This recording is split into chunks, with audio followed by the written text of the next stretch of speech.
We are now recording. Okay, this is the city's finance committee meeting of October 5th, and let's start. So, Noah, are you leading this discussion or is Rob? I've got some things I'll add, but I'll let Noah take the lead. Okay. So over this weekend, I sent out a number of documents to the finance committee. Hopefully that gave you a little bit of time to review and kind of prepare questions and thoughts and questions. So we're going to start with the high level overview. Again, we posted the mayor's preliminary budget on October 1st.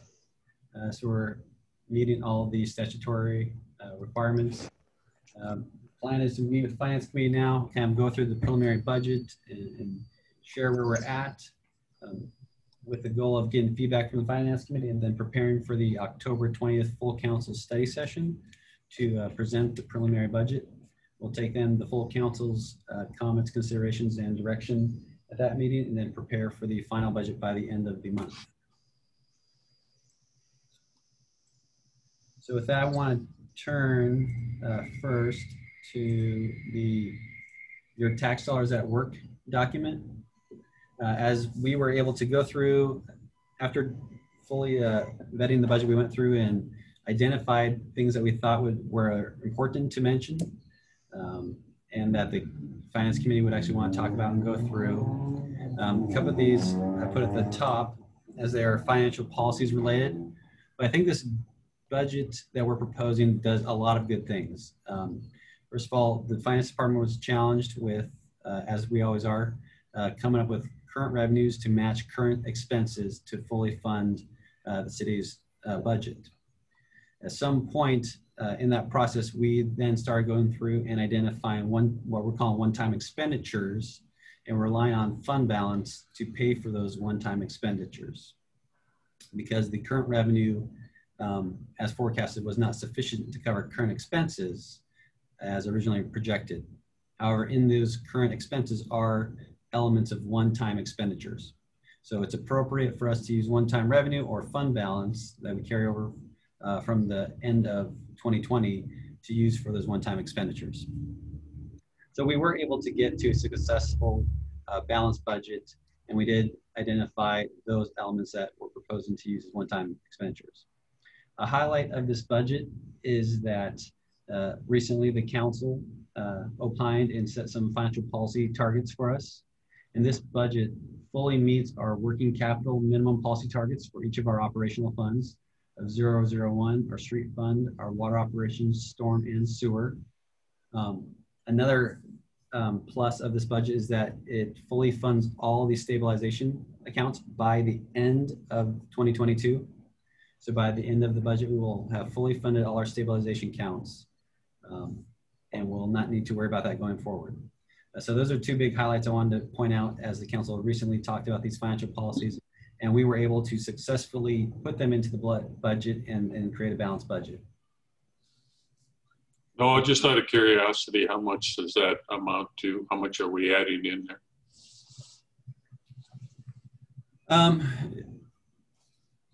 So for the general fund stabilization account, we are transferring $200,000 in the next biennial period. So with the action that the council have taken this biennial period, and if we do the projections through the end of the year and take all those actions and make those transfers, we only need $200,000 in our next biennial period to meet our stabilization threshold. So that's 200,000 over the 2-year period. Correct. Also, no, where were we? We were at about $500,000 in our working capital reserves previously. Is that about right? Where we currently sit? Yeah. So now the target is at 12.5% as the minimum. Well, actually, we'll kind of go through that here as we. I've got a document that I emailed to you guys here about an hour ago that further dives into that question, John.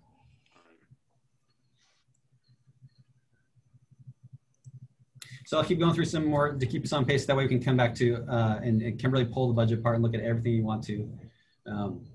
we tried to identify certain things from each department that are going on. From the administration standpoint, we're planning a council retreat, a full council retreat in the next biennial period. Again, we didn't get to do that this time around due to COVID, so I think it's going to be important to really bring that retreat together. And it might be a more lengthy retreat, like we've talked about, maybe a 2-day retreat, focused really on what the council wants versus hearing just the staffing department's perspective. So I think that will be a larger retreat effort than in years past. Finance department, we're pretty mundane. We just are going to continue to invest in process improvements and utilizing technologies we have. No big asks in our department's budgets.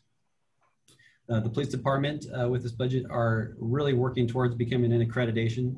We're putting lots of investment towards security, training, policies, and getting everything in the police department squared away to work towards accreditation. We're also with the police department funding the records management system. This records management system was anticipated to be funded in the current biennial period. However, the entities that are acquiring this with the county and the other cities just weren't able to pull it together. And so now they're looking to the next biennial period in which they might be able to pull this records management system together as a collective group and go forward with that project. They've slowly made progress, but it's just not going to hit in this current period. So we're rebudgeting that for the next biennial period. DCD, I wanted to make mention, they got lots of planning efforts, but the one of particular importance is the community center project, taking the lead on managing that project. Again, that's grant funded with the PFD being going to reimburse the city. The public works budget includes significant more investments in the parks, and the parks budget includes investing in obtaining a consultant to do asset management planning and helping us build a program in which we know our targets and the council's targets for what our level of service and expectations are for managing our assets and infrastructure. This planning effort and program will help us then to identify what type of software criteria we need at this city for our infrastructure needs with the data that we have and the systems that we have in place. So this consultant helps us to evaluate that and put that spec together and actually go forward and even evaluate the proposals once the software companies submit their proposals to see what the capabilities of each product are. This was an effort, again, we were going to start this year. We had talked with the council in, I think, January, February about hiring this asset management planning consultant. And due to COVID, we kind of put that project on pause. We actually went as far as advertising and receiving RFPs, and we had some companies respond to us. So we were going to go forward, but once COVID hit, we put everything on pause, especially major projects. So this is really just picking up that effort in the next biennial period. Another big effort in the Public Works Department is the storm drainage comp plan. You'll see, I think it's estimated about $400,000 to develop our first storm drainage comp plan. So a good effort there in the storm operating fund. We're going to update the sewer comprehensive plan in 2022. And then lastly, there's significant investment into street maintenance equipment that we're going to talk about. Looking at the transportation budget here, these numbers reflect our 002 fund, which is our operations and maintenance fund. Again, we're investing $400,000 in primarily the bridge repair work. We have potholes and pavement repairs, sidewalks, street lighting, other basic necessities of our transportation system. And we'll come back to on the mayor's adjustments, things that he adjusted after receiving information back from the departments. We've talked about the capital budget for the last couple meetings, so this is new as far as what the sewer capital projects are, the water, storm, and parks and facilities. And did we talk about the transportation capital projects at the last council meeting? I'm trying to remember if we got to, no, we talked about it with the transportation committee. So we'll circle back on 304 and talk about what the proposal is there. But you should be familiar with the sewer, which is the Marina Lift Station. The water is well 11 and well 13 completion. Storm drainage, you see we do not have anything on the capital side. Again, we're doing a lot of efforts and work on the comprehensive plan development, which should in the future influence that capital program. And then lastly, at the parks and facilities, we got the the McCormick splash pad and City Hall design improvements. The last element on here is the R&R fund. We just want to share with you, we've gone through, we've scrubbed it over. We are replacing 4 police vehicles in the biennium, 1 DCD vehicle, 2 street trucks. One of those trucks is a dump truck. And then there's a truck for public parks and a sewer vehicle as well. Now the sewer vehicle, again, I'll point to it on the mayor's adjustments, but the sewer vehicle actually is a modification of our kind of standard sewer truck fleet, as it's a specialized tool, a crane truck. So it's going to be a bigger vehicle, bigger crane to help us lift sewer pumps and other things that Mark Dorsey might be able to speak to. So that cost is different than our normal truck costs because it's a specialized truck. So before I move on to the mayor's adjustments, any questions on the kind of current highlights? Are we going to talk more on these things later, or Yes. should we ask questions now? We're getting into a high level. We're gonna get into more down into the granular, but you can ask questions, and if they're high level questions, go ahead and ask them now. And go ahead, John, and we'll tell you to wait, or we'll answer it. Okay. I just want to hear more about the utilities, asset management planning consultant, what we're going to try to accomplish there, so I better understand that. Okay, and what I can share with you there is this is something, and Mark can, if I don't get this right, chime in. It's one of the requirements for our for the utilities that we have this. I can't remember which agency that's requiring this that we have an asset management system in place. My concern is, and we'll speak more to this later, not just to have this, but we've got to implement it, and we've got to implement the Laserfish. And so I'm going to speak to an IT position that will shepherd these processes, so that, because we're all up to our eyeballs in the day-to-day work, and it doesn't do us any good to purchase another piece of software or process if we don't fully implement these things, so that will create efficiency. So Mark, on the asset management, which agency is that is requiring that of us? Well, right now it's ecology and health. It's a requirement to get any sorts of grant funding to not only have an asset management system. There are 2 key pieces to asset management. One is the GIS inventory piece. The other big piece is what I'll use the term CMMS, computerized management maintenance software.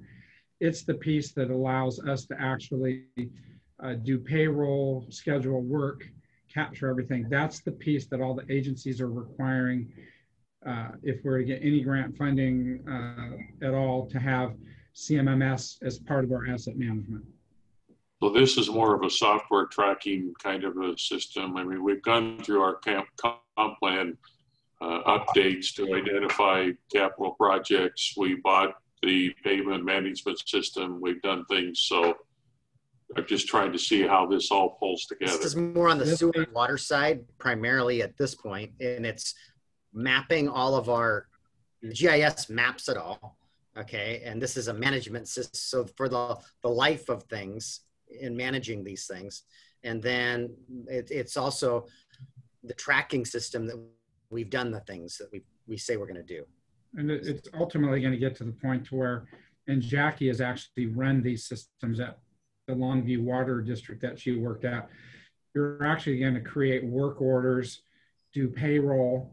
You're going to do everything within that asset management system. And so the state agencies there are a lot of jurisdictions and water and sewer utilities that are already doing this. So they're seeing the value in that.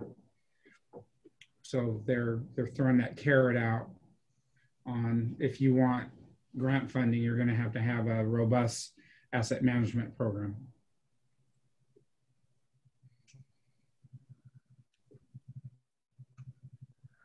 Okay. All right. Can we answer the question? Kind of. Okay. All right. So Noah, we ready to get to the mayor's adjustments? You want me to walk through those? He went away, so it must be me. All right. So in my adjustments that I brought forward, I know, John, you're familiar with these, and they're about $4,000 a piece. I've got some solar trash cans. I want to see some more benches, and we tabled, due to COVID, the resurfacing of the tennis courts at Van Zee. So that 40, well, there we are. They're listed actually. So that's what that $41,000 represents in parks, and many of our nice new parks down at Rockwell and at McCormick Village Park. We're emptying those garbage cans daily, and they're still overflowing, on sunny days. So we want to go to these the solar powered big belly trash compactors style garbage cans in these heavy use locations. So adding a few of those. We've talked to the transportation committee, and I think I shared a memo with you guys about equipment for a crack seal program that Chris has put together. And then we've budgeted also $300,000 in pavement repairs.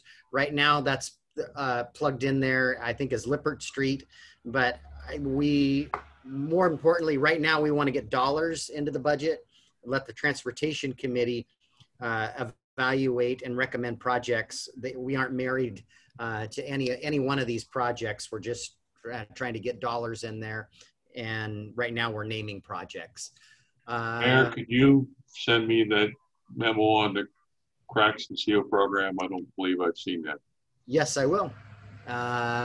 So the operational equipment, Noah, I'm not as versed in what all of those specific dollars in that are, but maybe you can help me out there. And in my, we've got a draft of a organizational assessment, and we're still working through it. But some of the things that I was advocating for in the budget process are in this organizational assessment. And so the engineer and training was in there, and I'm advocating that we add another engineer in training, this much like we did Ian. We're interviewing as we speak for a building inspector, because we believe John Robinson was getting ready to retire. And I think we need to make that at least during this uptick in the building environment, a permanent situation to have 2 building inspectors. In particular, based on the candidates we've got currently, it'll likely be an entry-level person and not somebody experienced they'll end up hiring. We've talked over the past year about the community mental health or community health navigator is what we're calling it. We were funding that to the level of about $30,000. The rest of it was grant. That grant has gone away, and we're going to split that expenditure of about it's 120, so it'll be about 60,000 for our side of it. The other half of it is the fire district. I'm advocating for an additional FTE in the IT department, and they'll probably provide a little bit of IT support. And I've got a separate memo that we'll talk about in a few minutes about the different, it's bringing these process improvement projects that from Laserfish to potentially online building permits, that asset management system. There's just nobody in-house to bring these projects forward and do the day-to-day work to implement those things. We've eliminated a position in the court for court security, the FTE, but we've also added into the budget a contract with Kitsap County to provide that service versus us having an employee. We won't execute that contract until we reopen City Hall. There's just no point in having it at this point. We're only letting a handful of people a day in for the courts.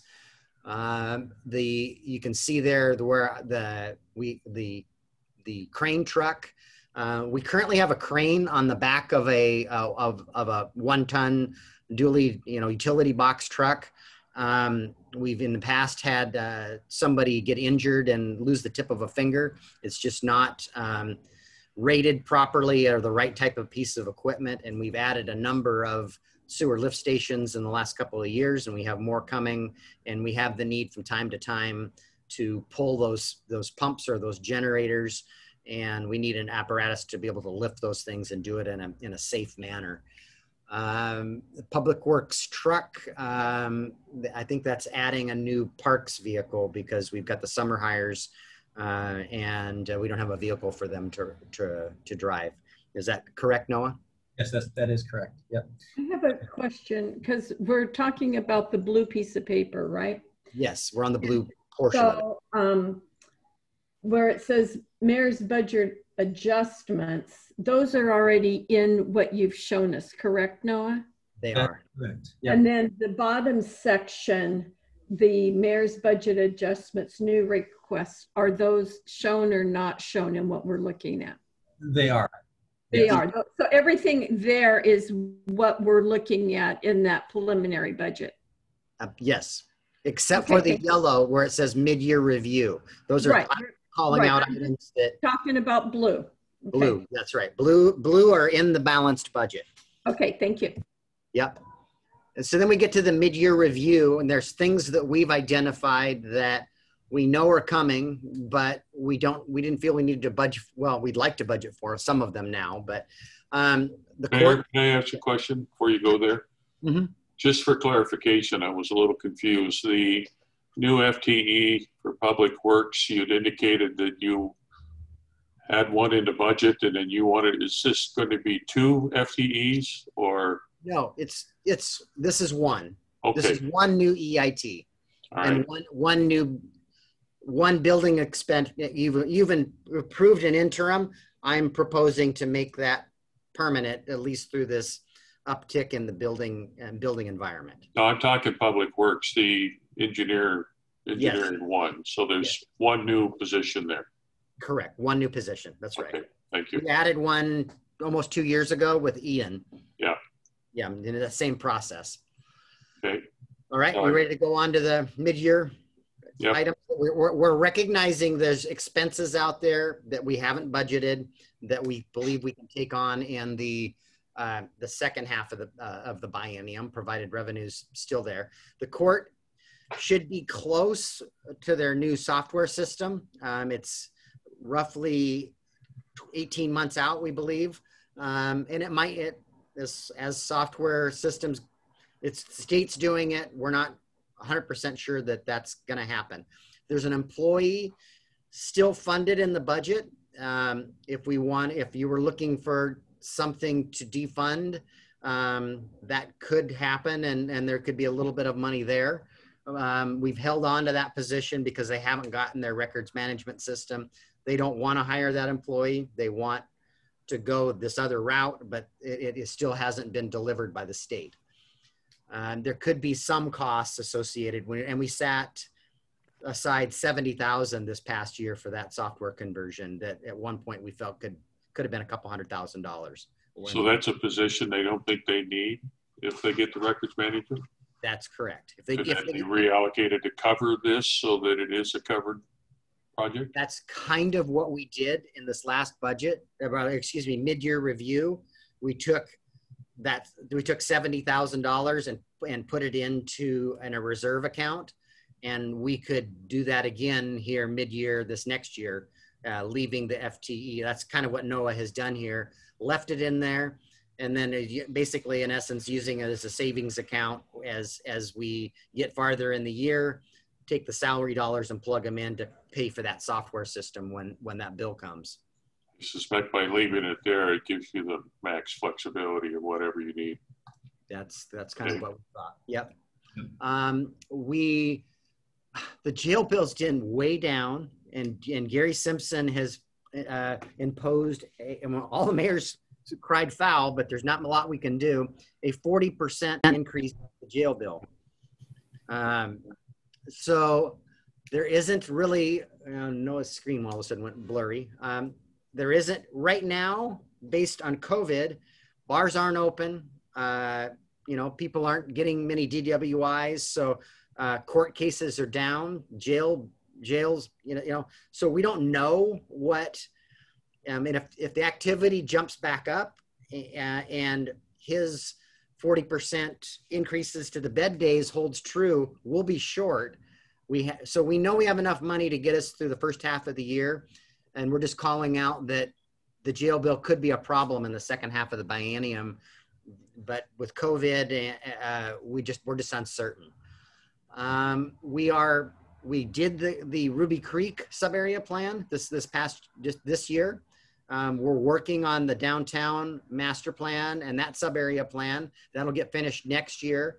And we're identifying some dollars that should be potentially programmed when we have bandwidth to do that potentially in the second half of the biennium. So that's for an additional sub-area plan, and that'll be for the land use committee and the full council to weigh on which area you want that next study on.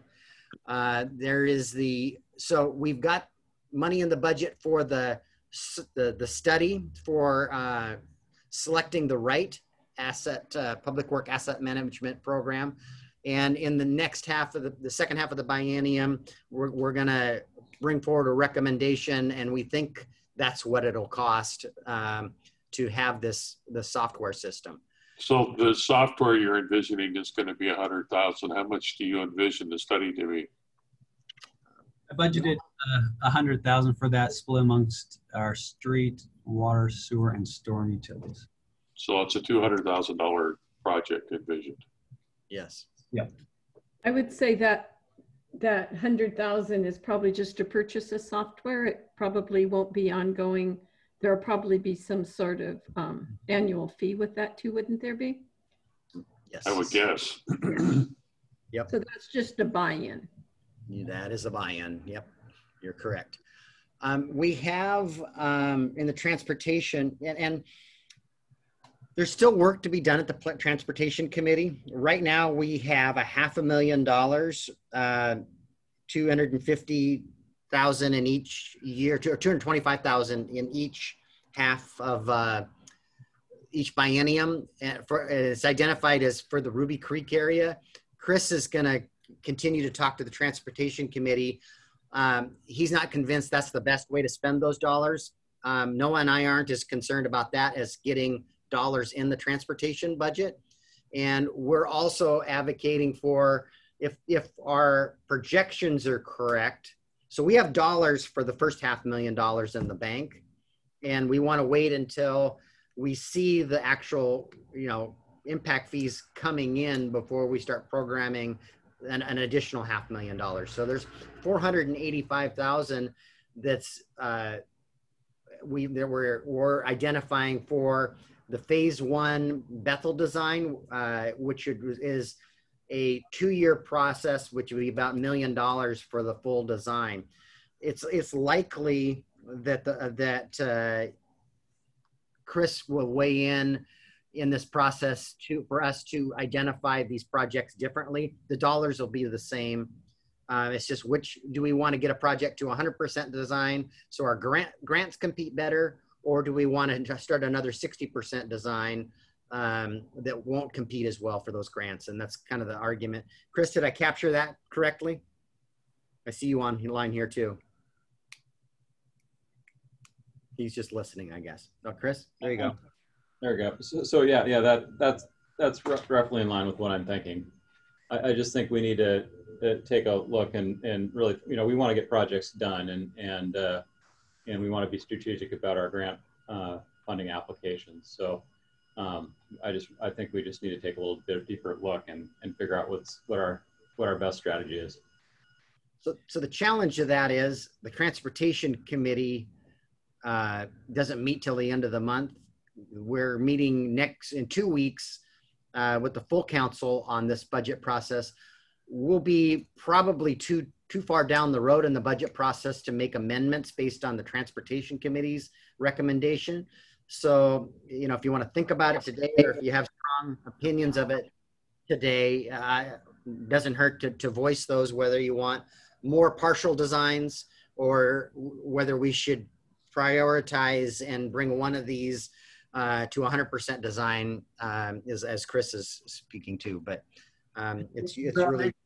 Maybe we go over just real briefly for the finance committee, because I know the transportation committee is familiar with this presentation, and we did it really quickly at a council meeting, but let's circle back on the fund we're specifically talking about, which is the street capital construction fund at $2.34 million. And so when we look, what we've done in this preliminary budget, we have funded these transportation projects off of the TIP based on the fiscal year and the dollars assigned. And so the project that the mayor is talking about, and so is Chris, is this TIP 1.9 for $500,000 total for the biennium, and reallocating these dollars to a different project. And I'm going to switch screens on you here, so hope you can follow with me. The highlighted in yellow are the projects on the TIP. So this is our current TIP. We're not seeing your screen yet. Oh, yeah. Oh, my bad. Let me see.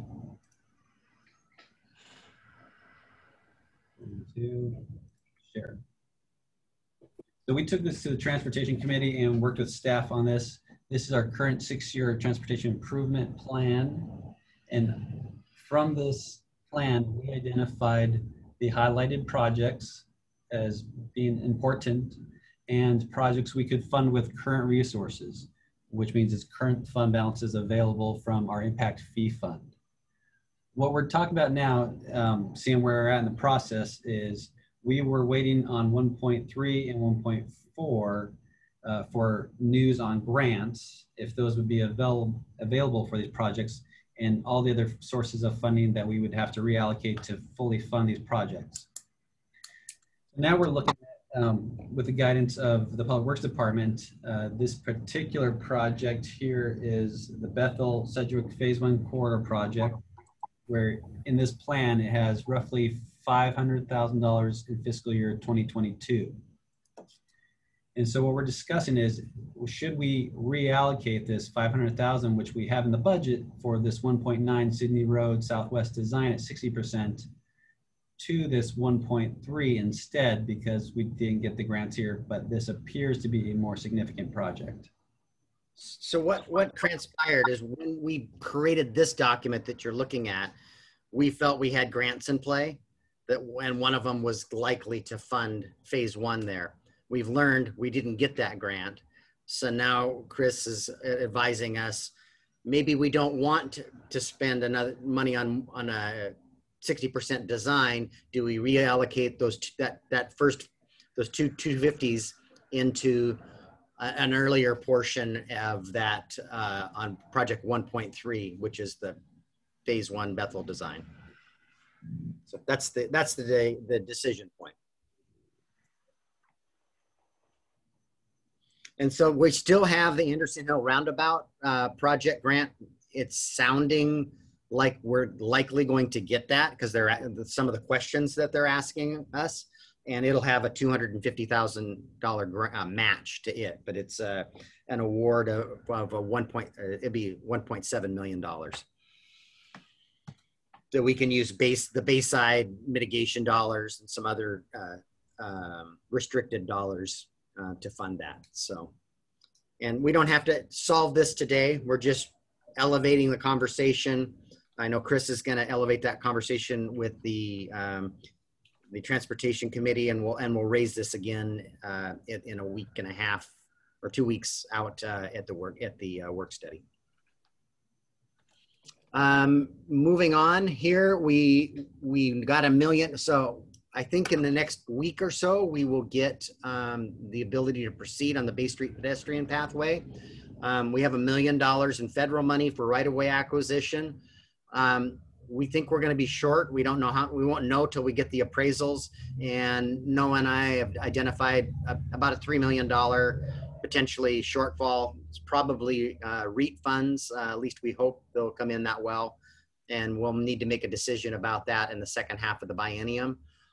Well 11, we've got the design in the current budget, and we'll need to move forward with construction in the second half of the biennium. We have no funding for that. We're pursuing grants or low interest loans through various state agencies for that. And then, you know, we don't, at this point, the community center is just pass-through dollars. There shouldn't be any need for any of our dollars to be put in there. And then once we get the report, you know, the design and specs done for City Hall, about a year from now, we'll need to look at how we can potentially fund the improvements that are needed to make City Hall water, you know, roof, windows, siding is what we're moving forward, and modernizing our HVAC system. So, and when does the current bond on the City Hall sunset? It's sunset. 2020. Yeah, it did. I think it was this year, Heidi, we made the last payment, or last year? 2019. Last year. Last year. Thank you. So it just retired, and now we need a new mortgage. So, Noah, where are you taking us next? So we moved through that pretty quickly. I just want to pause to give council a chance to ask any questions on any of that we covered, and then we'll move on to look at some fund balances, and we'll dive into detail. Because I understand John wants to look at some detail. Well, you've got council requested new action items. Yeah, that's a placeholder as we kind of work with the finance committee, transportation committee, and the full council. Is there something that we have missed that you guys want to change course? The transportation would be a good example. You know, maybe we change course on how we're funding those design projects, and we don't fund 1.9, but we decide to fund the 1.2. So that's kind of a placeholder area that in the past we've left for council to kind of propose some stuff, and we can look at it. Okay, well, I would throw a general in there that we need more money for street paving. So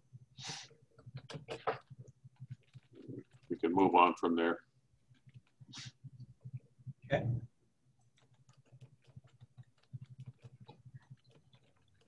So then I believe I'm going to briefly go to a fund balance summary report. I'll pull this up.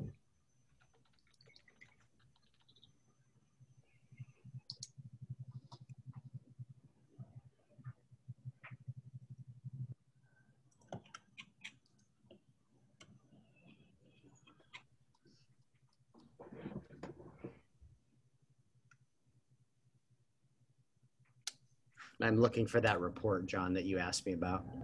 There we go. No, it was the old version of it. Chris can probably forward it to him. I have it. If I can't find it, then I'll have Chris do it. We modified, there was a mistake in the first version of it.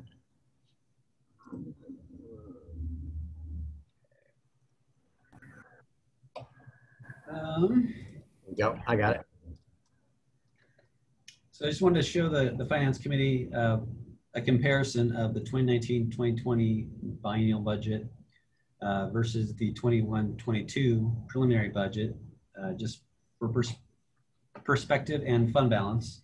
Because again, I think one of the really pros of this 21-22 budget is that, again, it fully funds our stabilization accounts and achieves the working capital cash flows.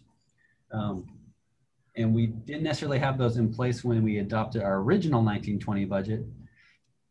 But after we close out the year of 2019, we then 2018, and we have actual beginning fund balances, we go back and amend the beginning fund balance. So this just gives you some perspective as far as where we propose, where we anticipate. Again, we'll begin 2021, and with all the revenue assumptions and expenditure assumptions that we've gone through, where we end in 2022. So we end at $1.8 million, which is well above our 12.5% threshold. However, a big chunk of this money, $105,000, is being reserved for the affordable housing sales tax. We are currently estimating that we're going to receive about $35,000 a year in that tax. And thus far, we've been able to spend COVID and all the federal funds available for KEDA to use those funds first. So next year sometime, when we anticipate they'll actually need those funds, we'll have them available. But in the meantime, I'm reserving them in the fund balance.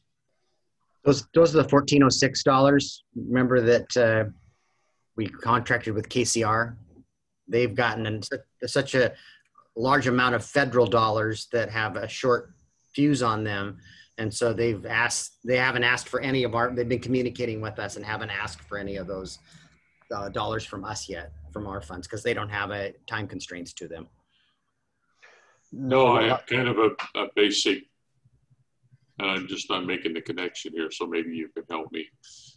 You pick a fund, we'll just use fund 001 current expense.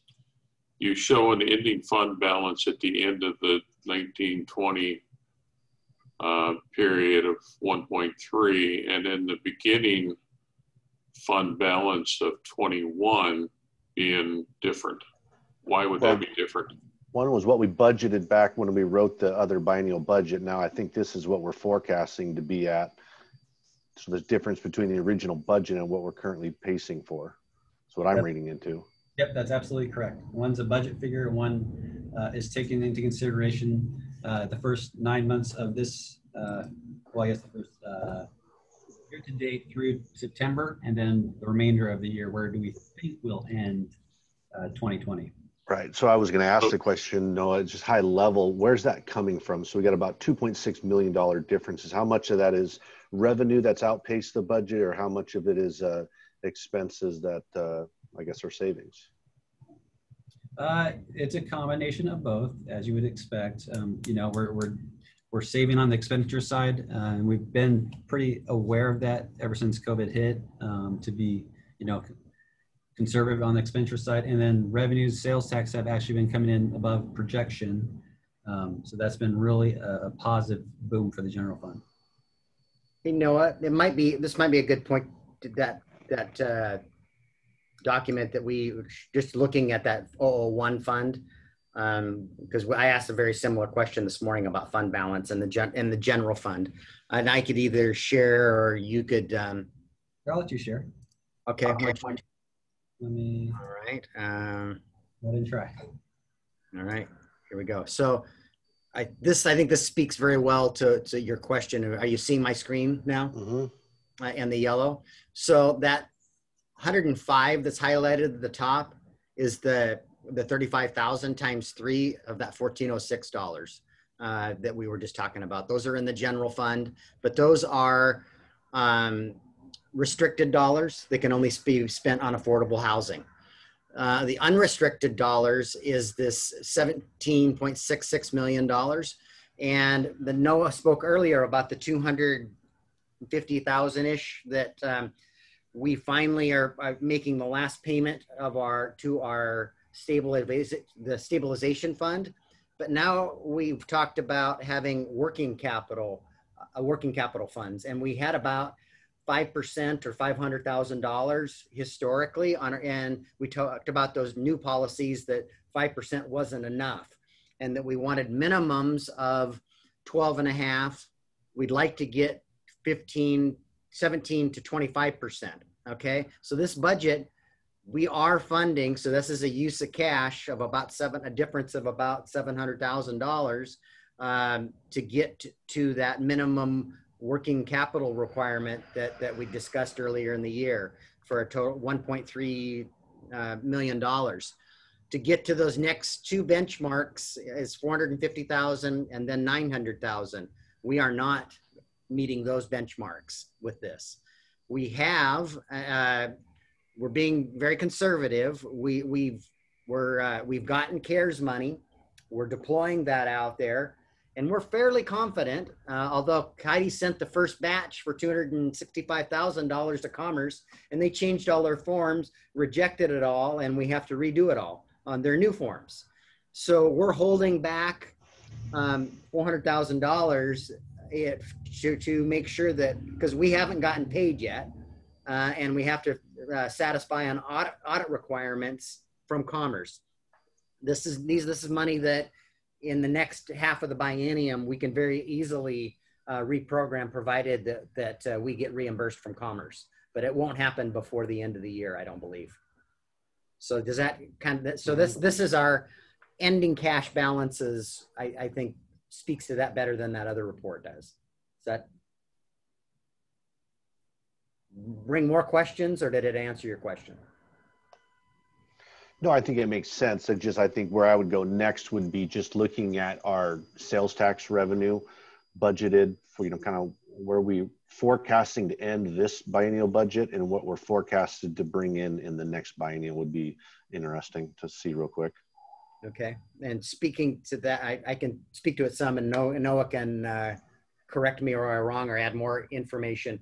So for the current year, you know that we're $470,000 ahead of our budget, and the actuals have been, they're part of this. Okay. And then Noah has projected budget for the remaining of the year. So there is a possibility that we will, in the last 3 months, that we will perform better than we had than budgeted. So there could be dollars there that would also inflate this dollar, these figures here. As far as speaking to what we're budgeting to, Noah has took the 2019, correct, Noah? Budget is the baseline. I believe it's 2020. So for the sales tax, and I can share. Was it 2020? Yes, it was 2020. We did talk about making adjustments, and we didn't make any because we wanted to see first if we could get to a balanced budget. Okay, so it's the 2020 budget again, same numbers? Yeah, yes. So we are using 2020 revenues as a flat forecast for 21, 2022. So we're budgeting $5,085,000 in 21 and $5,190,000 in 2022 with some modest growth. So this is 2020 and this is 21. So we're not seeing that. If you're sharing the screen, we're not seeing it. I'm not seeing it. I think I got to give it back to you, don't I? Yep. Bob has control. There's where we made the mistake here. Huh? All right, come on.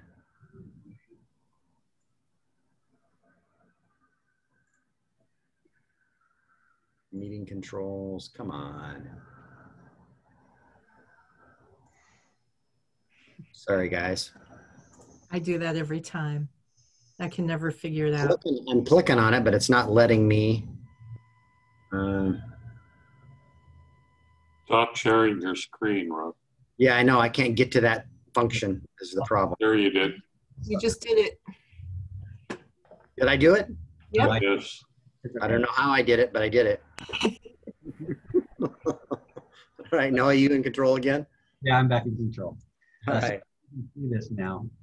So we have the 21 preliminary budget. You see our sales and use tax forecast is at $5,085,000, and this matches our 2020 budget. And then we did grow it slightly for 2019. Property tax is pretty much flat as well. Again, we went into this budget with a flat revenue forecast and flat expenditure growth rate. What kind of a percentage increase did you project between 21 and 22 for sales tax? Flat, I believe. Well, it's a little bit greater, but pretty small. It's very small. It might be 1 to 2%.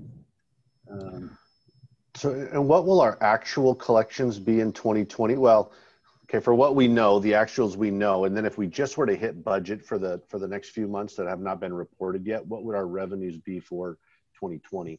I think a better number, Sean, our actuals for 2019 were $5,344,000. Those are actual numbers. I think 2020 I'd be nervous using 2020 numbers. They're all over the place. So I'm just curious so we were at 5.3 in 19, and in 2020 we're on pace to exceed that. We are.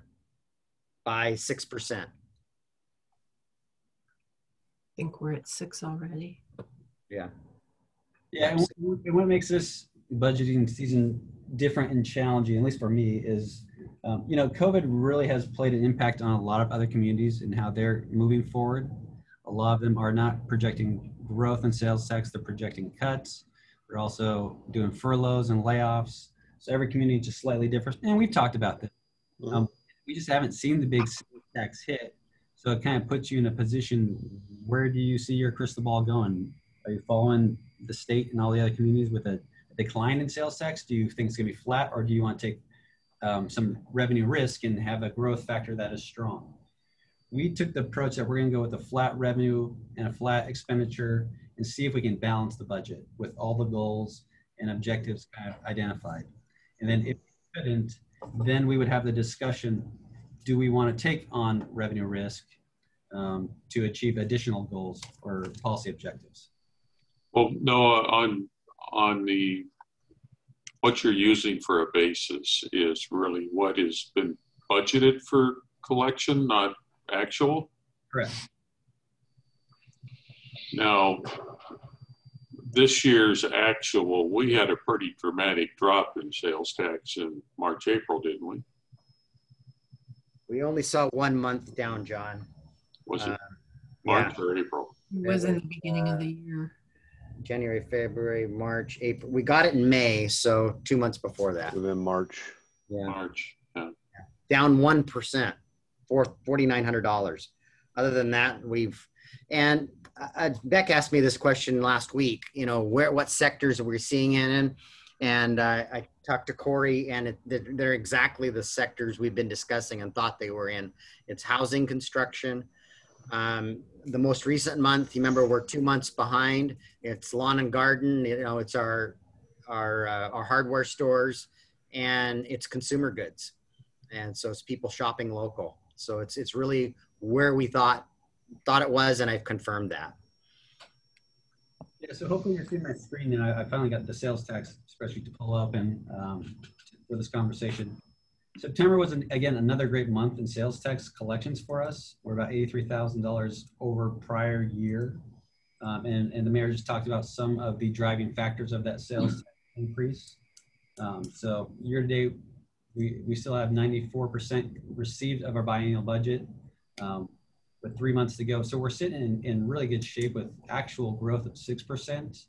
And again, we used budget for 2020, budget of 11%. Oh, so go back to the question for 2021 revenue, we are using the same 2020 estimate to start 2021. And so if you went back to that other screen, I'm sorry, we're bouncing back and forth here. Our 2021, what's the forecasted sales tax revenue? It's the same as right there. So why is it over $200,000 less than what we actualized in 19? I can see us throwing 2020 out the window, but wouldn't we feel pretty comfortable about using at least 2019 to start the conversation? So that's a policy decision you guys could direct us to do. And the only other thing that, you know, and I think we're all seeing this, and I think if we look back on it, kind of a 10-year historical, you know, consumer goods continue to climb every year, right? The cost of goods sold, labor continues to go up. And so, you know, just consumer retail prices climb every year. And if it's an average of, you know, 3% a year, then we could expect our sales tax to grow in a proportionate margin. We have a balanced budget. If there's something that you guys want to fund and you're identifying some revenue to do that with, I think there's a way to do that. But I don't think we just want to increase the revenue to increase fund balance. And absolutely not. And that would not be. I'm just questioning whether or not we're being too conservative on this, and this might help answer John's concern. If we can allocate any of those dollars, probably we can't even do that. But could we use any of those funds for additional street repairs? Possibility, if we can get the work done.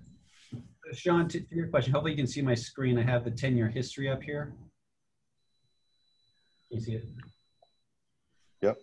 Okay. So if you look back to 2018, we were at $5,085,000 or $88,000. So I guess that would be the closest comparison because we're using 5,085. And so that was from 2018. If you look at 2017, you know, I guess it's only 4 years ago. Significant growth again. But it's not too long ago, only 2017, we're only at $4.7 million. So again, the question just becomes how much revenue risk you want to take, and then how do you want to use those revenues to fund what projects? And then if the revenue doesn't come in, what do you want to cut? Yeah, no, and I get it, and I don't want to be, you know me, I'm not one to like to take on a lot of risk, but at the same time, I just want to be reasonable. And if we're using, you know, actual revenues that will be then 3 years old, that might be too conservative. Again, we may not need it. We may have the balanced budget, may not need it, but you know, I think there's conversation that could be had that if we needed to fund something else, I think we're well on the conservative side of things in this particular category. Yeah, and I'm very comfortable with that. As am I. And the other thing, I mean, where I would advocate allocating it is in street paving, and that is something that you don't start out January paving streets, so you have some time to see if we're actually experiencing what we're anticipating. Right. The other like thing that. I want to mention, because it's kind of stuck in the back of my head, is at our last council meeting, we had the revenue, we had the resources, and we spent $150,000 just like that. Yeah. And so I don't want to be in a position where things come up and we can't complete what we want to start. I'm much more comfortable, I guess that's the banker in me, in being conservative, and then knowing that if we have additional revenue, you know, what would it look like in street preservation, or have a list of priorities already in place that we would want to fund if we had revenue. And I like what John said about we're not going to start paving on January 1st. And also, if we could get that into the budget, I just think it shows that it is a priority because it's been written into the budget, right? And so I think there's something from an optical standpoint that shows the commitment to our roads, to our citizens. The other thing that we have not had yet at the transportation committee, it's been alluded to, is this equipment they're purchasing. Right. At our last meeting, we spent time on the neighborhood and Center Street action, the what I would call preservation projects that are also capital projects, where we're needing to buy right of way and some things. And we haven't got to the preservation piece yet.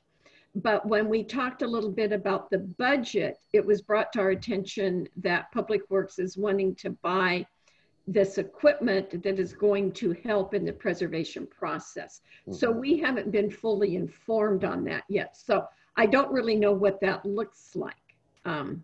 That's that memo that I just emailed it to you. It's in your inbox. But it doesn't. Yeah, you haven't answered your question ahead of the meeting. Yeah. Right.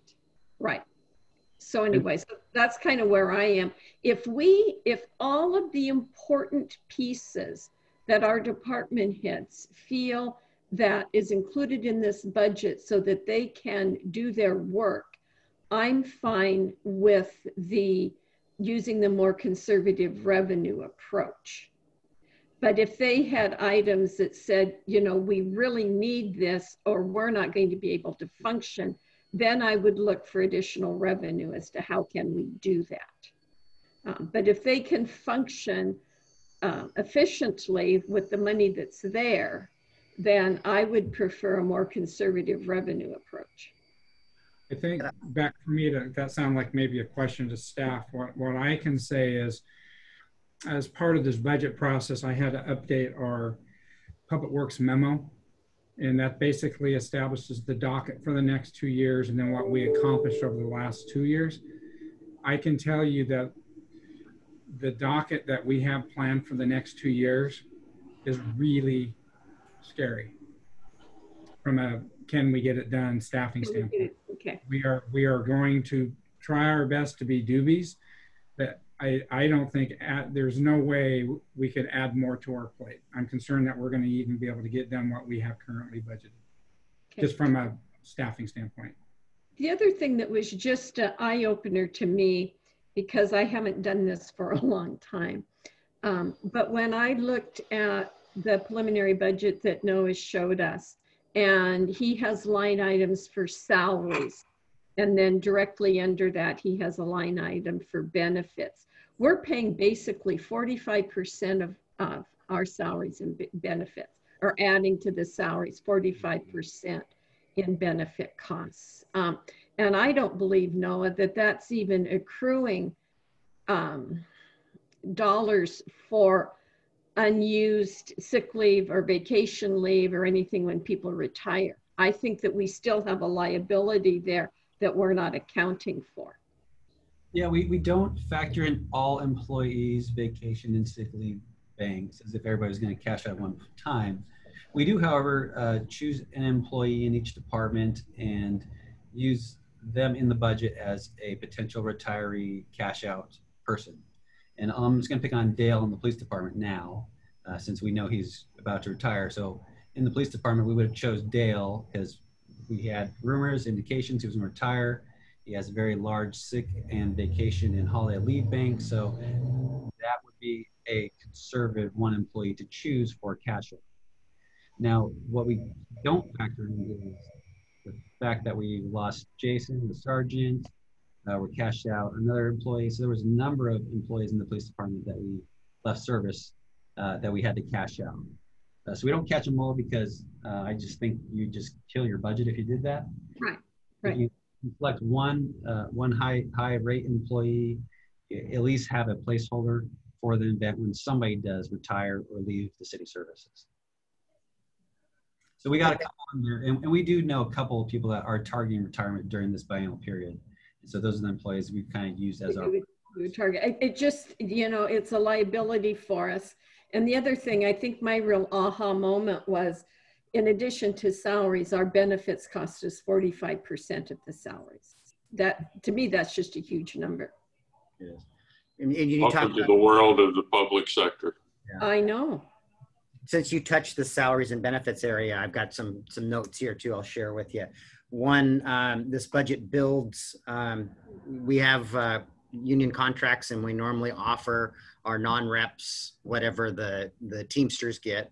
They had collars for the next 2 years, 2 to 4%. So we know going into 2021 that it's 2%. And we've been conservative and estimated at 4% because that's the top end of the contract for the following year. We're also, the organizational study is also doing the salary survey. And I think the plug number we've put in there just as a placeholder is $200,000 to implement the salary survey.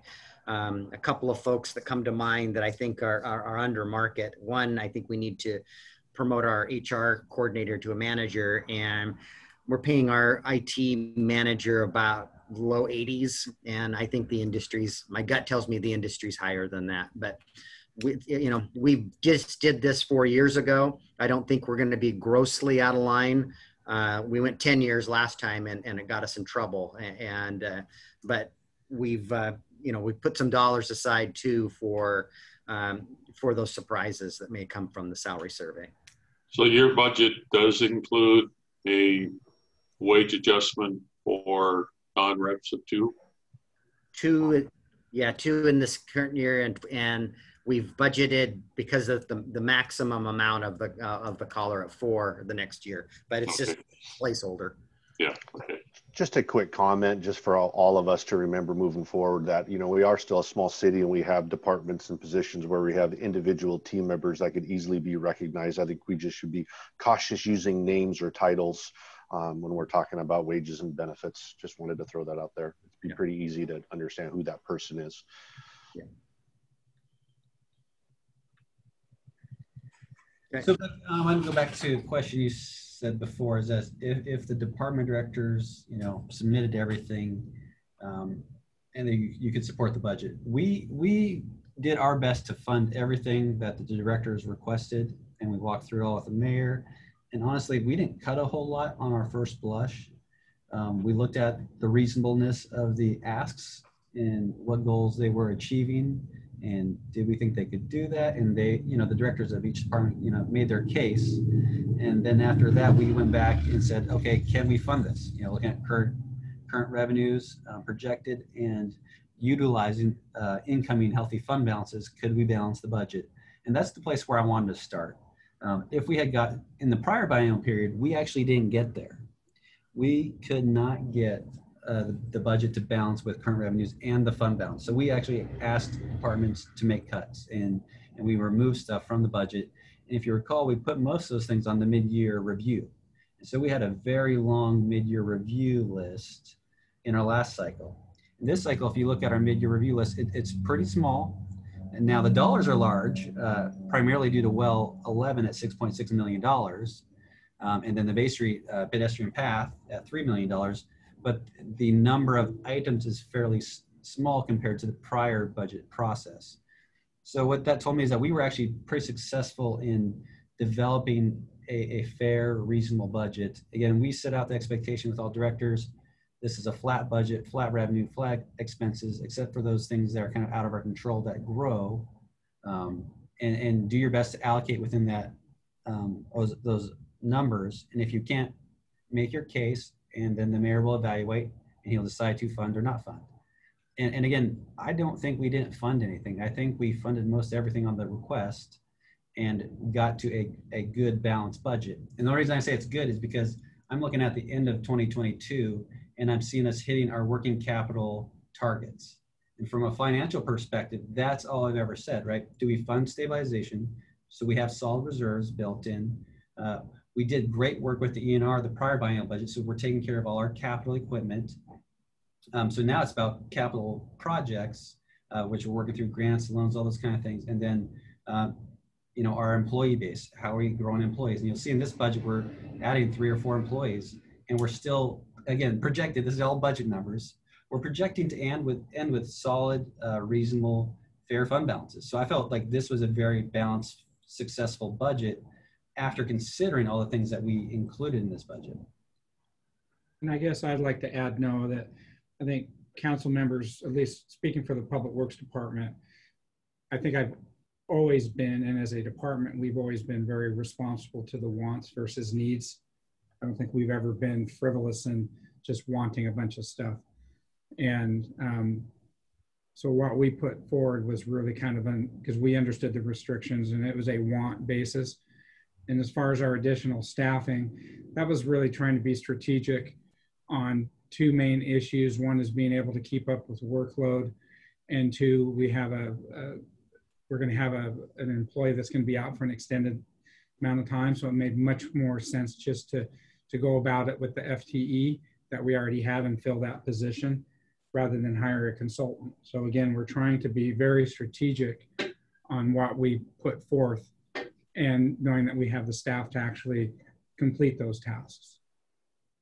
So, and back to your street conversation here. And of course we want to do more, but we got to make sure that we have the staff to do more. And what in that memo you have, and I'll keep it at a high level, the transportation committee is going to get down on the weeds, but it's equipment for, so what Chris has shared with me is we can't afford to do complete overlays on our residential streets. So we're looking at a chip seal program, and there's work that we have to do ahead of us hiring a contractor to do that, a number of lane miles of chip sealing. We've got to go out and fill the potholes, and we've got to seal the cracks to protect the sub base. And so that equipment that we're buying is a saw cutter.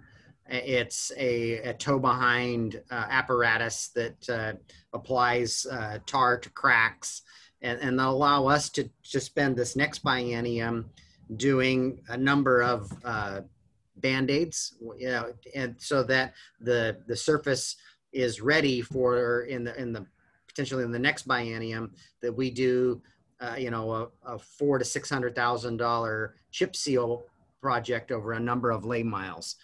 Did I get that mostly correct, Chris?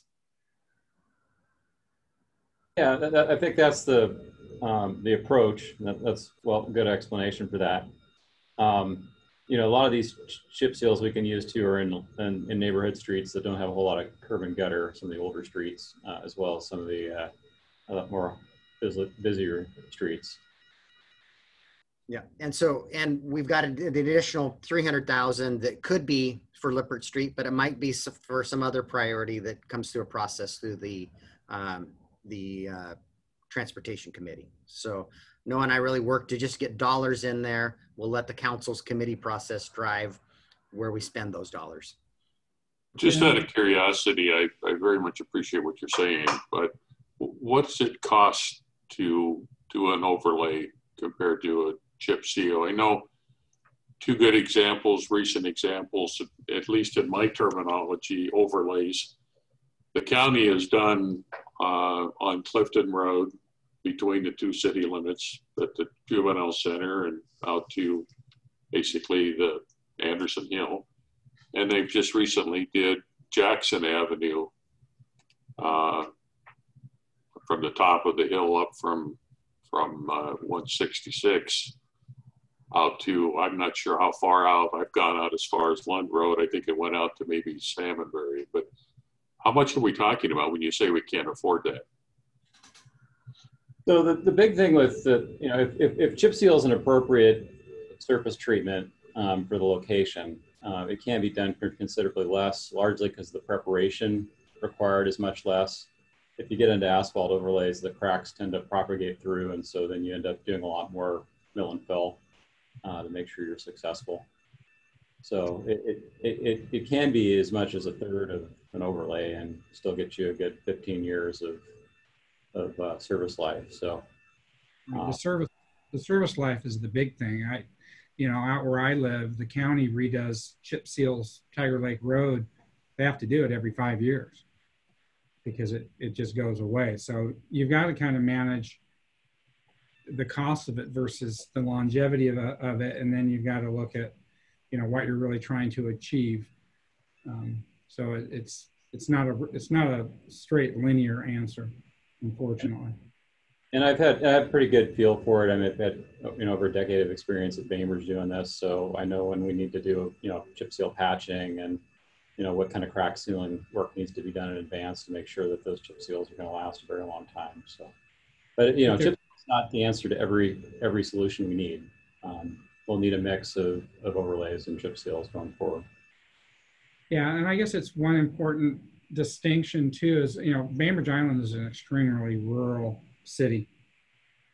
And Kitsap County, for example, they have a complete road department with expertise and equipment that they do road projects all the time. And we don't have a road department. So that's a different conversation. They can do those sorts of projects as they have a complete road department to do those projects. And, you know, we just have 13 jack of all trades out there with a little bit of equipment, and bringing our new foreman in. He does bring some of that experience, and that's what we're going to leverage in this next biennium. So Mark, are you saying that the paving that they just did on Clifton and Jackson was done with their own staff and not contracted out? Yeah. Was it? No, they used to, they have we get their road schedule every year on work that they're doing with their road crews. They have their own surveyors, they have their own engineering. So they do everything in-house from design to construction and construction management. And then what they did on Old Clifton is they got it done. They paved over all of our manholes and they said, oh, by the way, you need to raise your manholes. So we had to hire a contractor to go out and raise all of our manholes. Yeah, and fortunately for, you know, one of the big changes we want to make in the next biennium is to really, you know, in the last biennium, the crew didn't really spend the full amount of staff time that was dedicated to that. And part of that has to do with getting the right equipment and then also getting the right people and training. But we have a lot of roads that are in reasonably good shape. So the idea that we can get the mill and fill going in a few critical places and do a lot of chip seal is going to work. It's going to really buy us a lot of time with our roads and cut down a lot of future expenses. So that's one place in the next biennium that we really want to get a lot of traction with. And that's a good point. And I know John and Beck and Sean, I mean, everybody's frustrated that, we spent money on the pavement management system and we are utilizing it. But remember that our aggregate score came in at 71. We thought it was going to be 49 and then we were going to be able to get grant funding. We're just trying to maintain that 71 now. So, we're still utilizing those, but we're having to think outside the box given the limitations we have to keep that 71. So Mark and Chris, maybe you guys could speak to this because again, we've put in the to our street budget, $50,000 a year for crack and seal replacement, for asphalt, for the materials. And then of course we built in crews time. We put in, I think, $150,000 for the mill and fill program. Again, these are each year. So I just kind of want to circle around what the finance committee is talking about is if they were to add more revenue, say they said they want to take on another $100,000 of sales tax revenue each year. So it's $200,000. What does that buy us for transportation improvements in either our mill and fill program or our crack and seal? Does that buy us something, or do we even have the resources to execute on those dollars? I'm just trying to get a level of expectation so we don't really work really hard to get money in and then we just can't deliver, or if we can, what that looks like. I guess I'll jump in first, Chris. Kind of what I said earlier is I would be concerned if we added more to our plate, if we'd even be able to perform. We'd end up spending a portion of that just hiring out consultants to do design work, because we are trying to do more in-house design. Unfortunately, the person that does that work is also overloaded with permit reviews. So that's why we're looking at this FTE. But we also have to look at in the pavement management system, they were saying $1.5 million annually. So I think that, adding a nominal amount, A, it doesn't get us to where we want to get, and B, it just kind of adds more to a docket that's already full. I think that's my sense. Until we start increasing staff, increasing the road department, increasing the engineering department like we're doing, where we can be more efficient. We did hire this last year an on-call surveyor, so that was a step in the right direction. But we're also dealing with, that road scoring number I talked about earlier. A lot of the roads that where we could do some of this chip seal is also in the areas where we have the absence of sewer lines, or we have 4-inch asbestos cement pipe. So now we get into the, is it wise just to do an overlay or should we be doing utility work at the same time? So Chris, I think the Lippert project is much more expensive than $100,000 or $150,000, isn't it? What would it cost to overlay? So I spoke to it. I thought that was the 300, but it sounds like it's mill and fills. No, that's the 300. So it was a much more expensive project if we address all the sidewalks at the same time. Okay, so we really, the transportation committee has a choice then. Is it doing an overlay on Lippert or doing mill and fills throughout the city with the dollars that we have? Yeah, we could contract out that other work to do other things or do the Lippert project. And if we do put more money in the kitty, the place to put, O&M is going to be challenged to get out. They have a lot of things, different things they want to do. I always look at this as kind of a carousel where, you get on one thing that's the priority for the year, and then that thing leaves the next year. And, they only have so much staff, only so many things they can do. So, for us to say, hey, we're going to do a whole, more than 2 weeks of pavement maintenance a year with operation and maintenance, I'm not sure that's really realistic. But, we have 3 different pots. We've got the maintenance with operations. We've got the preservations where we do kind of what operations does, but on a little larger scale, where we can go through engineering and just contract out overlays and chip seals and crack sealing and mill and fill. And then we've got the other larger capital projects that reconstruct roadways and also contribute. So a combination of those 3 areas is how we get to that $1.45 million a year number. That's our, maintain our PCI score at a 0.71 or a 0.70, if that's what it is today. The place to put the money, if there is extra money, would be in that contracted work bucket. That's that middle bucket, where we put together a contract here in engineering, a simple unit price contract, and bring in contractors to do the work. Yeah, I think we're going to have to do something because, I can tell you guys from my perspective, it's real frustrating. We've been basically ignoring our streets. I mean, ignoring probably isn't a good choice of words, but the streets haven't been dealt with for years. We've been doing these major projects like Tremont, granted, but we're not gaining any ground. In fact, we're falling behind on our residential streets. And I appreciate that there are issues that need to be dealt with. Mark, you mentioned utilities. Should we be doing an overlay when we have utilities? Well, my question back to you would be, how many years is it going to be either before we're able to do those utilities, or are we just making this elephant bigger and bigger and bigger that we can't take on? So we've got to come up with some method for which we can maintain these streets to at least some level. They're just literally falling apart around us. And we're not gaining anything. We don't appear to be moving forward at all. Maybe we got to sit down as a council and reprioritize what your attention has been, so that we can get folks focused in areas. I'm not sure what the answer is, but we can't just keep putting them on the back burner and figuring, let's put a Band-Aid on it and move forward. We got to come up with something so we can start making progress. I guess in response to that, I'd have to say that then we need to not focus on big capital projects. We just spent $23 million in 3 years just in construction to deliver. Mark, I understand what you're saying, and I heard you. That's why I say maybe it needs to have the council figure out what the priorities need to be. And granted, we have some big capital projects. I don't dispute that.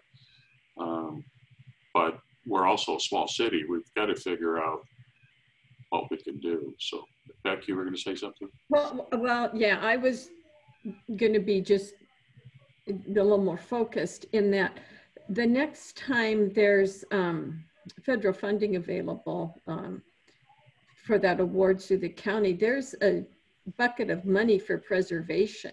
If we had a particular preservation project, we can always submit it for federal funding. That's the bucket that Bremerton is using to pave 6th Street. Yeah. So anyway. Very good point. And you and I have talked, and others, that we're not alone in this problem. Every jurisdiction doesn't have enough funding to do their transportation. And if we're successful, and this is a great big if, of figuring out how we can get a revenue source dedicated for these kinds of preservation projects, we've got to be able to move forward with those dollars and get something accomplished. Right, but I appreciate what Mark said, and I appreciate what's going on in our community development department and even the finance department. And that is, because we focused everything on Tremont, everyone looked to Tremont because we had to get that project done. Now all these other things are coming up that warrant our attention, and we've got, wells we're digging, we've got a marina pump station we have to replace. I mean, we've got some major things going. So how many of these do we take on?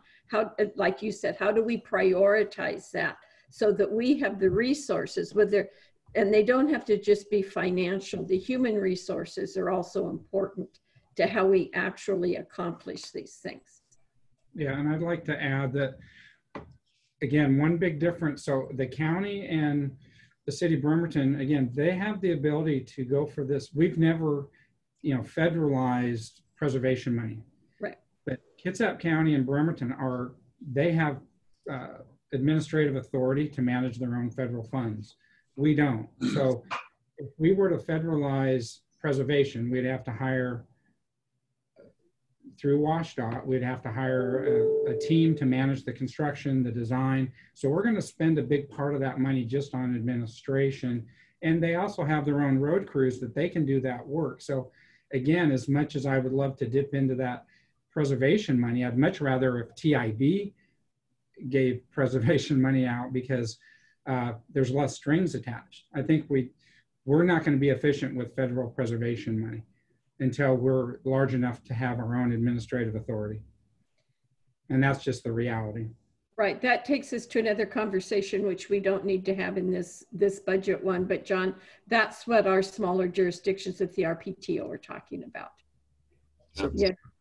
So to keep this moving forward, I agree exactly with John's saying, but it's not, there's a lot of moving parts. Should we task the transportation committee, or, maybe at our next, planning study, to make this a major priority and try to come up with a 2, 4, 5, 10-year plan that gets us where we need to be on an annualized basis, so we can solve this issue? We've been working on that. It was okay.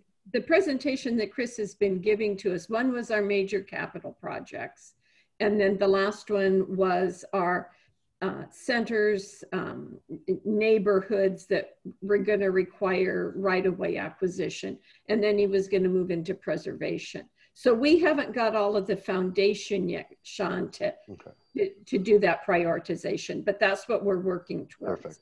Perfect. Yeah. And then we can try to create a funding solution for it, because I agree, we're just kicking the can down the road, but it's a complicated issue, but I think we should prioritize it. Yeah. It can and be I done. agree with everything that's being said here today, but we inherited, all of us did, a Tremont project that if we didn't solve, we're going to have a debt service payment and have nothing for it, similar to what we got. And we've got a completed project, and we're a small city, and it took everything we had to get that done. And now we're dealing with the water system, from well 13 to well 12 and well 11, and years of deferred maintenance, and and same way with the Marina pump station. It's the end of its useful life. So unfortunately, we've inherited some problems that we're having to solve. And I don't know, I was a council member too for a number of years. It always seems our streets and our parks get the short end of the stick when it comes to solving problems. I agree, Rob, and I don't want to beat a dead horse, so I'm going to get off after this, but Tremont is over. Mm-hmm. And we also inherited, called annexation, a whole lot of road miles in the McCormick Woods area that, add to our list of things that we need to be paying attention to. So I don't disagree. I appreciate what everyone is saying, but it's not something that we can just push off to the side. So I guess we try to get this back where we need to be. Yeah, let's get back to the budget. So, you guys, did you have more, Mayor? Did you have more than? Well, I'm hearing two. Yeah, maybe if you guys are going to make any recommendations, and I don't know that you are, if you're going to hold off until the work study, whether you want to make a recommendation to prioritize that Bethel segment over the other. It's not going to make it to the transportation committee ahead of the work study, whether you guys have, and the other piece is whether you guys want to forecast some additional revenue or not, for that bucket of dollars for, I guess it's the mill and fills that Chris was referring to. Those are the only real things I've heard so far. And Noah's got something more he's needing to present to you guys. Yeah, I only got one other footnote, and I think this came up in the Transportation Committee. Again, transportation funding issues. We haven't put in anything as far as working with the consultant to look at a transportation revenue package. And I know Becca talked about that in the Transportation Committee, so that is not currently in the budget. And I did want the Finance Committee to know that in order to fund this crack and seal program and mill and fill work and the bridge out of the street fund, we actually transferred in this budget $700,000-$800,000 out of our 304, our street capital fund, to our 002. So I don't want to leave you with the impression that our street fund is going to be an annually balanced fund. I think I presented the street fund about 2 weeks ago, and I shared with everybody that we were underfunded by a significant dollar. I think about $1 million at our last council meeting. The only way we solve that problem is by using our Fund 304, our Street Capital Projects Fund, in which we don't have anything really planned out of that except for the tip money going in. And we're transferring that general fund money back to 002. So this is a one biennial solution for the 150 per year for mill and fill and the, the crack and seal program. The next biennial period is really, we'll be back to the same boat. Now I won't have any more bullets in the gun to kind of solve that one-time biennial revenue shortfall. Again, we're relying on fund balance out of a prior funded capital construction fund, which we don't need those transportation dollars in there now, because now we're going to use them in our 002 fund for transportation. So what if we were to, like I said, maybe take a slightly less conservative approach and we added another $150,000 a year to that revenue? Could we then set that aside, and then, as John kind of mentioned, maybe we get to June or July in each of the next 2 years and decide whether that could be, carried forward, spent, at least maybe continue to build up those reserves so you have a tool in future biennial budgets? And if it doesn't come through, it doesn't come through, but at least we have kind of a savings plan for it. Should it come through, that we're budgeting to save for it? I don't know that we want to save for it, but if you want to program that, and Chris has projects that are pavement projects, they aren't going to happen until summer, then you would pave some streets. I would prefer to allocate it to the streets as opposed to savings, and then we can adjust our work program based on the flow of money coming in, whether we think we're going to achieve it or not. But do we have the human resources to do it, though? It would be difficult to do, I think. Do we have the human resources to do it with this particular budget? I think that's a Chris question. I think it would be, you wouldn't want to do 2 small bites. You do it once, because you're going to do the body of work 1 time or 2 times to do the plans and specs. What are your thoughts, Chris? I think that's correct. So, I mean, we're on the Lippert project, we're halfway there, or some way there to delivering that. So I'd like to stay on track with that, and I deliver that next summer. And then we do another annual pavement program probably after that. So rather than doing just 1 in the biennium, we do 2. And yeah, I'm not terribly excited about increasing that revenue. I like taking the sales tax leaving it where we have it. And if we have additional money, we could do a mid-year review or add it at that point. I know I was trying to find it and I can't real quickly, but I remember reading, Noah, that you in the street fund, you were putting like $275,000 a year for gas tax revenue. And this year we're projecting that's going to come in at closer to what, 230 or 240. Right. So I think there are a lot of things happening that I don't know. I'm just not comfortable increasing the sales tax revenue for the budget. And I guess I'll offer this other as a way to branch all the ideas. Again, this is the benefit of a biennial budget. We'll have the expenditure and revenue authority for a 2-year period, whether we, from a work program, reallocate that to all 21, do a mid-year review, really see where we're at. You guys can certainly do that with a biennial budget. So we don't have to necessarily come up with all the funding today, because it sounds like from a human resource standpoint, Public Works is at a maximum threshold. So it might be what can they actually get done in 21, and you don't have to split the 150 between 21 and 22. You can use the whole 300,000 in 21, and you could come back to and say, well, how did sales tax come in during 21? Great, we're going to allocate additional money for X, Y, and Z in 2022. How do you feel about that, John? My only concern with that is that as we see sales tax come in a little bit better than projected, let's quick and spend it. As you just mentioned, Beck, we just authorized $100,000+ Right. for this, that, and the other thing, I would rather it be allocated to a specific task. And if it doesn't come in, like what we're dealing with now, you just don't spend it. If it's allocated for street paving, and as I say, we're not paving January 1, staff, if they don't have the time to do it, then it gets carried over to the next 2022. But if we just simply sit back and wait and see what comes in, it'll get spent. Yeah, I agree with that. And in fact, the only reason I'm comfortable increasing our revenues a little bit is I just think using 2018 actual numbers is just too conservative. You know, I think if we were to add a little bit to it, I think we're still being ultra conservative. That's all. And I don't want to downplay this effort by any means, but it's a budget. It's, right, no, it's a correct. guesstimate. Right. So I'm perfectly comfortable with increasing the projection in revenue, and as long as we allocate it to street paving, and I'm if we were to double that effort and add $150,000 per year, that'd get us an additional $300,000, and then we can see what happens. Yeah, that's going to help. I guess I'm looking for directions. It sounds like 100. I heard the number 150. Maybe John just threw that out. Of additional sales tax revenue per year is what the finance committee would recommend.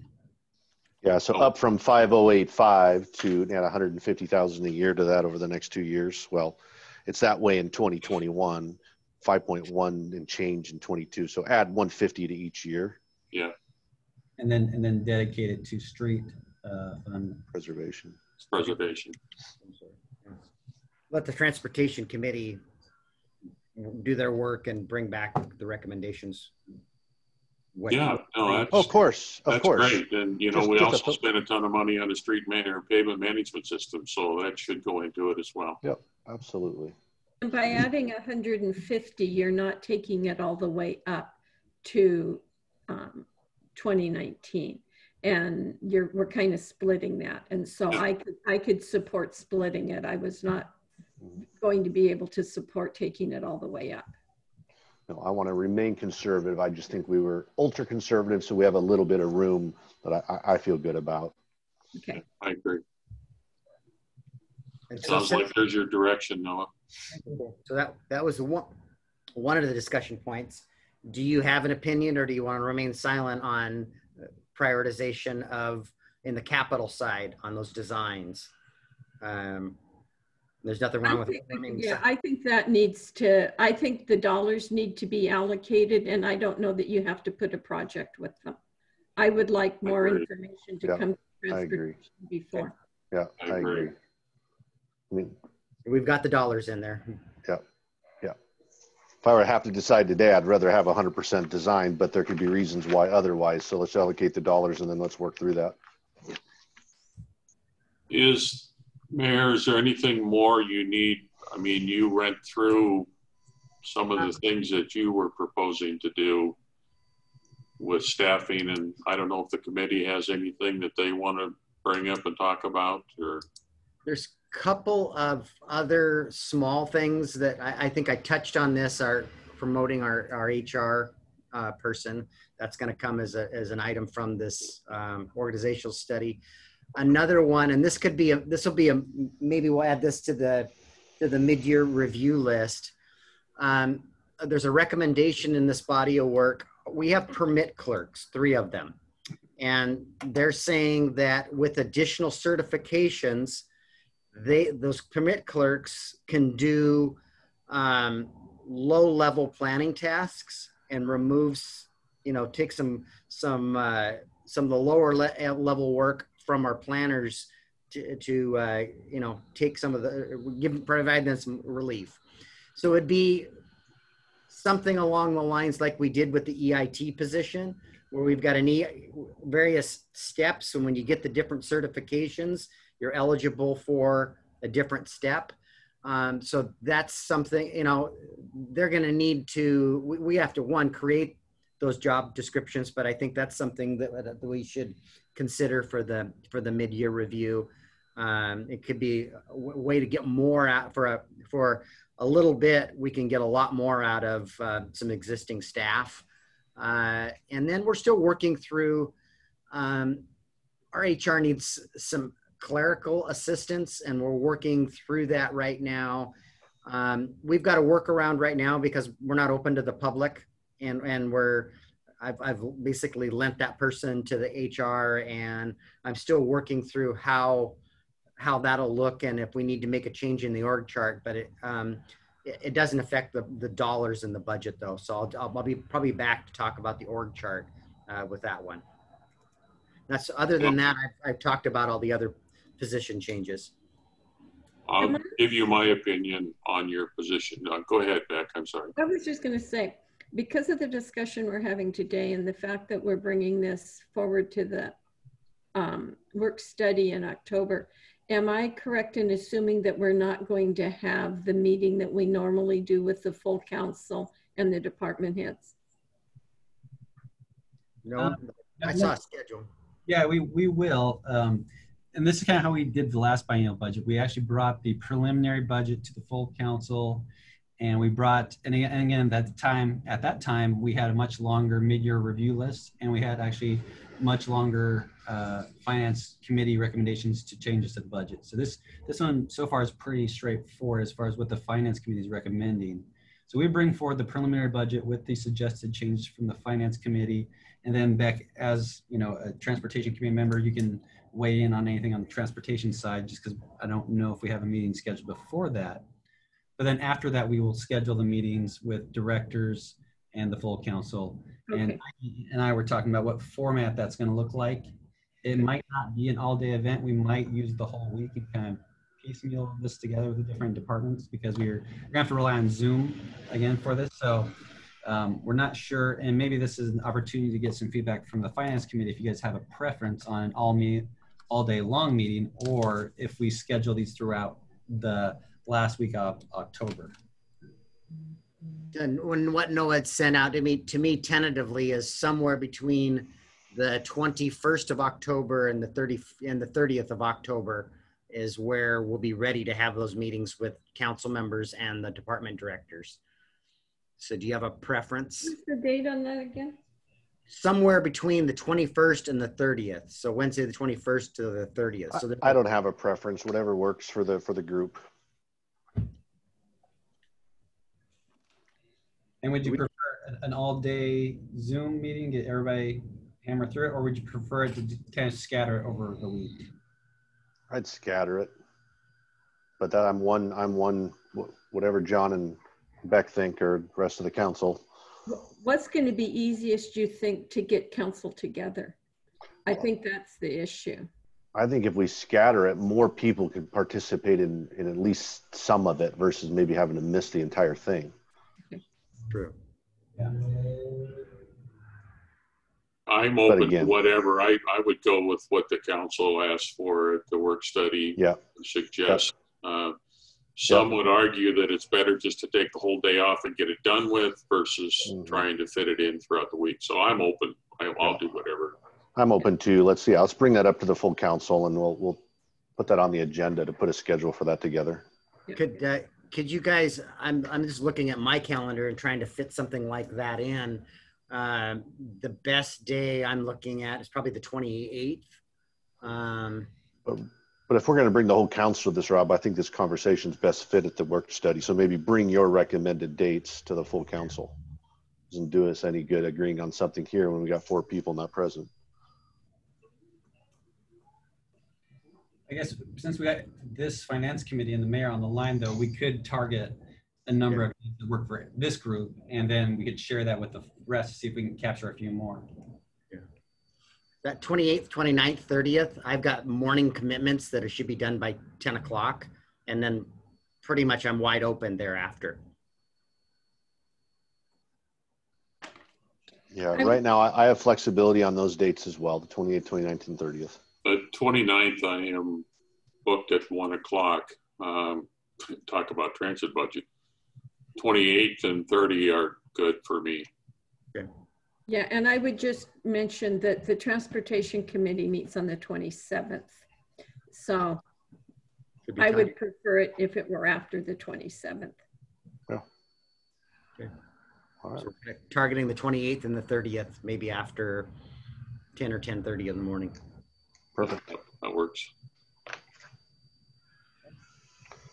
You know, one of the issues that we typically go over, and admittedly, Noah, you sent these things out to us on Sunday, and I haven't had time to really, I've kind of scanned them, but to be able to identify what's changing in each department is rather difficult, because in your fund summary, you provide a comparison to the current biennium to the 21-22, but when we get into the department stuff, I haven't found yet where it's a comparison other than you're comparing 21 to 22 and not to 19-20. So we can run a report that gives you that full comparison. And here's where I caution us using this report, because I think in this budget process, we've tried to be very thoughtful about really looking at the detail as opposed to last budget, meaning we looked at how things were actually paid for, what we actually did in each code. And we said, does that description that we had before even make sense? And so we really scrubbed the details and the titles quite a bit in this new budget, really trimming it up. So I don't know if you've used the old book and look at that detail and then use the new kind of description and look at that detail, I don't know if they necessarily line up perfectly, just because. Well, this will be the second biennium, so we should be able to compare what you're proposing to this previous biennium, I would think. I don't know what, maybe I'm not grasping what you're saying. So what I'm saying is that in the detail, I'm picking on our police chief, for example. In the police department, the prior police chief used certain descriptions in his detail under a GL code. The new chief looked at that and said, I don't know what that means. That doesn't mean anything to me. So he used a brand new description and built his budget around what he's trying to accomplish and achieve. So when we set them side by side, it became really hard to really know if this is a fair comparison, because now we're investing more on things that would achieve accreditation, where we weren't doing that in the past. And we moved training budgets around to where they're supposed to be appropriately recorded and reported. So the dollars, straight dollars, that's an easy comparison. It's that underlying detail that kind of makes it a challenge to compare. But we can certainly provide it. I mean, I'm not opposed to providing it all. I just think, you picked on the police department, so I just grabbed one here. In criminal justice, there's a big difference in the revenue and expenses between 19 and 20 and 21-22. Okay, what's going on? Why is there a big projection? And if it's like you say, well, it's because I'm categorizing this differently than the previous chief. And okay, fine. It at least gives us some idea of where the money is being spent and why. Are you just looking at the totals? So like for supplies, you're just comparing supplies. You're not necessarily looking at whether they have pencils or paper. I don't want to get down to what they're buying in their supplies, but if supplies change, using that as an example, this biennium we had $10, and next biennium we're proposing $500. It's something that's like, oh, what's new in supplies? We need more pencils. Yeah. Okay. Yeah, exactly. I mean, I'm not going to get into micromanaging, but this is our only opportunity when we get to see how money is being allocated and approve it or not. Yeah, we have different ways that we can run reports and things that we can show. So I was trying to understand what you were looking for so I could see if we could do that. In my mind, when we meet with the department heads, it's more of them giving us an idea, heads up of this is what they're proposing to do and this is what's changing, and that's all. Okay, but you'd like a little bit of history so you can compare. Yeah, I'd like to compare one to the other so that I can just see where all of a sudden the price of pencils went up significantly, and I'd like to better understand. A variance report. Yeah. So one other item that just came to light too Thursday or Friday last week is the county assessor gave us the property tax valuations, and I don't understand why, with real estate's going up so much, that the valuation didn't quite reach 1%. It was 0.65. Is that correct, Noah? Yeah, but Yeah. So because it didn't reach 1%, for us to take our 1%, which doesn't keep up with anything, we're going to have to pass what's called a substantial needs ordinance, meaning that we need the 1%. So I just want you to hear that here versus hearing the first time at the council meeting. I can't imagine why that happened because I got my assessment and it went up more than 1%, but Mine was up 14. I wanted to go back and just for one, you know, on your adjustments, Mayor, and you've asked, and I don't know, Sean and Beck, if you guys taken a position, but running down your FTEs, which is always a big issue for me because that's a whole lot of money, especially as Beck pointed out. You add another, I usually figure 50% for fringes. Mm-hmm. I'm fine with your public works FTE. I think that's the engineering one position. I understand the issue with your building inspector. I'm fine with that. I really like the community health navigator. I think we've heard from our police department previously the benefits that provides. And I think in light of what's going on in our nation, this is another example where we can get support for our community other than somebody wearing a badge. I'm totally supportive of the information technology person. I think that's great. And the only thing I would add to it is, you know, the idea of modifying the position that you've suggested without mentioning position titles or names to a manager position. I'm comfortable with that as well. So I felt the same. I was comfortable with all of those recommendations. Okay, and we'll have some more conversation about those permit clerk, you know, versus permit. yeah, I'd like to better understand what you're suggesting there, but yeah. That doesn't have to happen right away. We need to create the job descriptions and the steps to it, and but I think it's something we want to work towards. Right. I've got a race to get to a 4 o'clock, if that's okay, everyone. Yeah, I hope it's a Zoom meeting so you don't have to race far, but yeah, I got to run as well. So is there anything more that we need to deal with at this point? We're going to be bringing this forward to the full study session. Yeah, I don't think so. I think if you guys we'll take some time and kind of review the combined preliminary budget, and John, in there you'll see more detail. And so maybe you can use that to compare against the prior budget. And Heidi and I will work on another way to splice and dice this, as long as we don't get too data overloaded and have remind us. But other than that, Mayor, well, I was just going to say, Mayor, I know you sent an email on this street preservation, Yep. so preservation. And then you had a question about CARES. That dry cleaners was in the list, so we're working through a process. So it'll be about a couple of weeks, and I'll get back in touch with you. Great. All righty. Is there Thanks, anything everyone. else? Thank you, Sean. And I guess Appreciate we'll it. just make it adjourned. So thank you all. All right. Bye-bye. Thank you.